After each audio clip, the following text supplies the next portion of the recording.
Assalamualaikum warahmatullahi wabarakatuh. Perkenalkan, nama saya Rifan Bakri dari kelas A23 dengan NIM 23.026.AF. Sesuai dengan judul yang ada pada video, kali ini saya akan membahas materi tentang anatomi dan fisiologi sistem reproduksi pria dengan dosen pengampu Bapak Maulana Zulkarnain Imansyah, S.Pharm, M. Biomed. Dilanjut tentang materi ini, pertama-tama kita perlu mengetahui terlebih dahulu apa yang dimaksud dengan sistem reproduksi pada pria. Sistem reproduksi pada pria adalah sistem biologis yang terdiri dari organ dan jaringan yang digunakan untuk reproduksi atau berkembang biak pada pria, serta berperan dalam proses pembentukan dan pelepasan sel reproduksi, yaitu sel sperma. Secara anatomis, organ reproduksi pada pria dibedakan menjadi 3, yakni organ reproduksi eksternal, organ reproduksi internal, serta saluran dan kelenjar pelengkap. Nah, mari kita bahas satu persatu. Bagian yang pertama yaitu organ reproduksi eksternal. Organ yang pertama pada bagian ini yaitu penis. Penis terdiri atas 3 bagian, yaitu yang pertama akar yang menempel pada perut bagian bawah, 2 badan penis, dan yang ketiga yaitu kepala penis yang biasa disebut juga sebagai gland penis. Badan penis terdiri atas 3 jaringan silinder erektil yang mirip spons yang terdiri dari ruang-ruang di mana pembatasnya disebut trabekula. Jaringan erektil ini berasal dari jaringan kapiler dan vena yang telah dimodifikasi. Ketiga jaringan erektil ini adalah 2 buah korpus cavernosum dari penis pada bagian dorsal dan 1 buah korpus cavernosum dari uretra yang disebut juga sebagai korpus spongiosum. Organ reproduksi eksternal selanjutnya yaitu skrotum. Skrotum merupakan kantong pembungkus testis yang tersusun atas kulit dan jaringan subkutan yang tidak memiliki lemak. Skrotum berfungsi sebagai termoregulator untuk testis agar temperatur testis optimal sehingga spermatogenesis dapat berjalan lancar. Spermatogenesis memerlukan suhu tetap dan beberapa derajat lebih rendah dari suhu tubuh agar dapat berlangsung secara optimal. Jika suhu udara panas, maka jaringan pada skrotum akan berelaksasi, sehingga skrotum akan melebar dan menggantung agar testis menjauh dari tubuh yang mana merupakan penghasil panas agar suhu testis dapat turun. Sedangkan, jika suhu udara dingin, maka jaringan pada skrotum akan berkontraksi, sehingga skrotum akan mengkerut dan mengecil agar testis mendekat pada tubuh yang menghasilkan panas agar suhu testis dapat naik. Adapun suhu ideal bagi testis yaitu berkisar antara 1 sampai 8 derajat Celcius lebih rendah dari suhu tubuh. Organ reproduksi internal yang pertama yaitu testis. Testis terdiri dari belahan-belahan yang bernama lobulus testi. Ada 2 buah testis dan biasanya testis kiri agak lebih rendah dari testis kanan. Testis terdiri dari 200 sampai 300 lobulus dan setiap lobulus terdiri dari 3 tubulus seminiferus. Testis dibungkus oleh tunika albuginea dan tunika vaginalis yang memungkinkan masing-masing testis dapat bergerak bebas di dalam skrotum. Di dalam tubulus terdapat sel spermatogenik dan sel penunjang yaitu sel Sertoli. Di antara tubulus terdapat sel interstisial atau disebut juga sel Leydig yang berfungsi untuk mengontrol perkembangan karakteristik seks sekunder pada pria. Testis memiliki 2 fungsi, yaitu menghasilkan sel sperma dan menghasilkan hormon testosteron. Selanjutnya yaitu epididymis. Organ ini terletak di bagian belakang testis dan memiliki panjang hampir 6-10 meter. Epididymis berfungsi sebagai tempat mengumpulkan sel sperma dari testis dan mematangkannya sehingga mampu berenang secara efektif di dalam saluran reproduksi wanita serta membuahi sel telur. Organ yang pertama yaitu vas deferens. Vas deferens disebut juga sebagai ductus deferens, merupakan organ yang berbentuk saluran pipa panjang yang berfungsi menyalurkan sperma dari epididymis. Kala seorang pria mendapatkan stimulasi seksual, kontraksi akan memicu sperma keluar dari epididymis, lalu masuk ke dalam vas deferens. Di dalam tubuh pria, terdapat sepasang vas deferens, masing-masing membentang dari epididymis hingga ke sisi belakang prostat dan bergabung dengan vesikula seminalis. Kemudian ada kelenjar prostat. Organ ini berukuran sebesar kacang kenari dan terletak di bawah kandung kemih dan mengelilingi uretra. Kelenjar prostat memberikan kontribusi cairan tambahan untuk ejakulasi. Cairan yang diproduksinya juga membantu menutrisi sperma. Seiring bertambahnya usia, kelenjar ini dapat membesar, dan bila pembesarannya berlebihan, ini dapat menghambat aliran urin melalui uretra dan menyebabkan gangguan berkemih. Selanjutnya yang ketiga yaitu vesikula seminalis. Organ ini terletak di atas prostat. Bersama dengan vas deferens, vesikula seminalis membentuk ductus ejaculatorius yang bermuara di prostat. Baik vesikula seminalis maupun kelenjar prostat memproduksi cairan yang memberi nutrisi pada sel sperma. Cairan ini yang membentuk sebagian besar volume air mani yang dikeluarkan saat ejakulasi. Cairan lain yang juga membentuk air mani berasal dari vas deferens dan kelenjar Cooper di uretra. Yang keempat ada ductus ejaculatorius. Saluran ini dibentuk oleh penyatuan vas deferens dan vesikula seminalis yang bermuara ke uretra.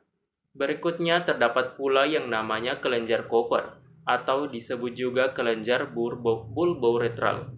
Kelenjar ini adalah struktur seukuran kacang yang terletak pada kedua sisi uretra, tepat di bawah kelenjar prostat.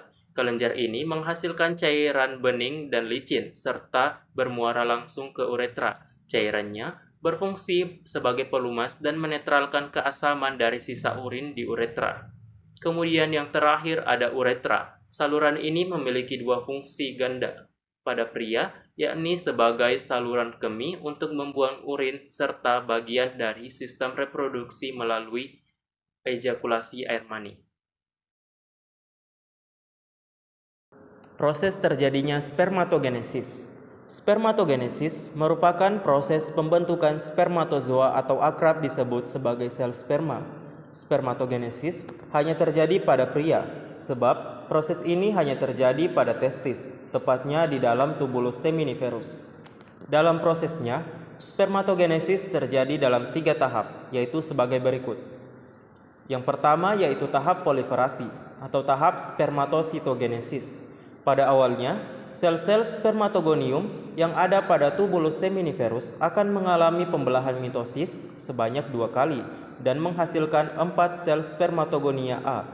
1 sel akan disimpan untuk digunakan pada proses spermatogenesis berikutnya, dan yang 3 sel lainnya akan dilanjutkan ke tahap selanjutnya.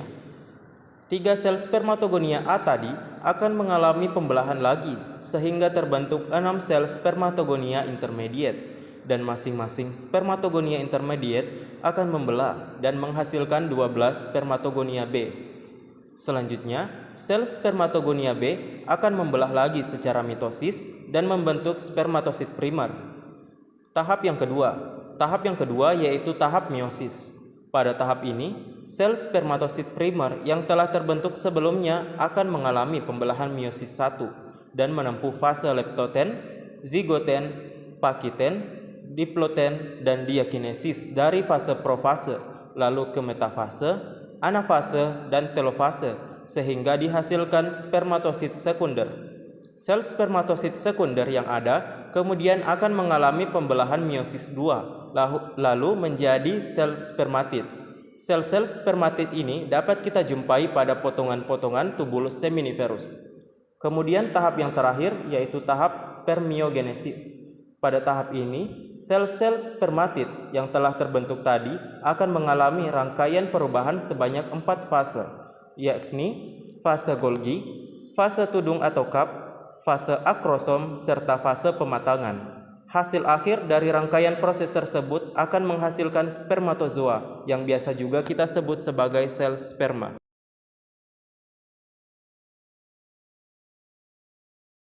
Sistem peredaran darah kita terdiri dari arteri, vena, dan kapiler. Penis adalah salah satu organ unik yang membutuhkan suplai darah terus-menerus untuk mempertahankan fungsi reproduksinya. Penis terdiri dari 3 jaringan spons silinder, yakni 2 korpus cavernosa dan 1 korpus spongiosum.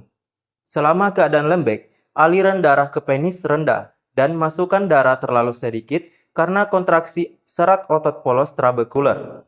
Ereksi adalah proses fisiologis yang biasanya dimulai dengan rangsangan sensorik dan mental dari otak.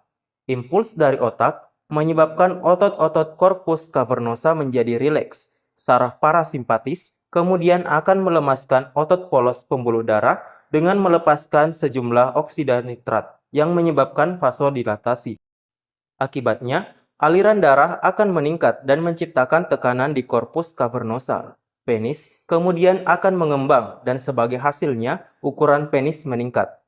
Trabekula yang mengembang mencegah drainase vena dengan menekan vena di antara 2 lapisan tunika albuginea sehingga memerangkap darah dan menyebabkan ereksi penuh, dan inilah yang kita sebut sebagai mekanisme veno-oklusif pasif. Penyumbatan darah terjadi karena aliran darah meningkat dan arteri menjadi lurus dan melebar, sehingga memungkinkan darah mengisi korpus cavernosa. Setelah itu, rangsangan genital menginduksi peningkatan lebih lanjut dalam kekakuan penis, yang disebut refleks bulbocavernosal.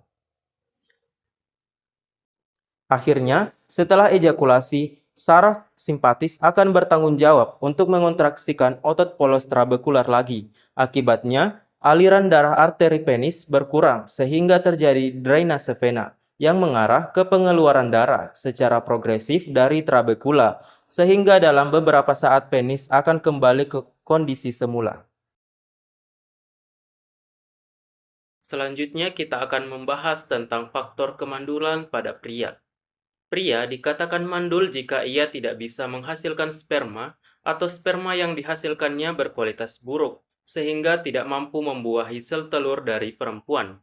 Adapun faktor-faktor yang memungkinkan hal tersebut bisa terjadi yaitu: yang pertama dari segi genetik, misalnya sindrom Klinefelter, yang terjadi ketika seorang pria dilahirkan dengan kromosom X ganda dengan total 2 kromosom X, sehingga mengakibatkan terjadinya degenerasi tubulus seminiferus.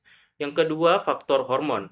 Kasus yang paling sering terjadi jika ditinjau dari segi hormon yaitu terjadinya penurunan produksi FSH dan LH sehingga proses spermatogenesis terganggu. Yang ketiga, faktor anatomi, seperti terjadinya kriptosidisme, testis menggantung di dalam kanalis inguinalis, terjadinya varikokel, pembuluh darah pada testis, atau bahkan karena testis yang kecil. Kemudian yang keempat, jika ditinjau dari segi saraf, yang mungkin bisa menjadi penyebab kemandulan pada pria, yaitu impotensi yang diakibatkan oleh faktor psikis atau kelainan saraf menuju organ genitalia luar.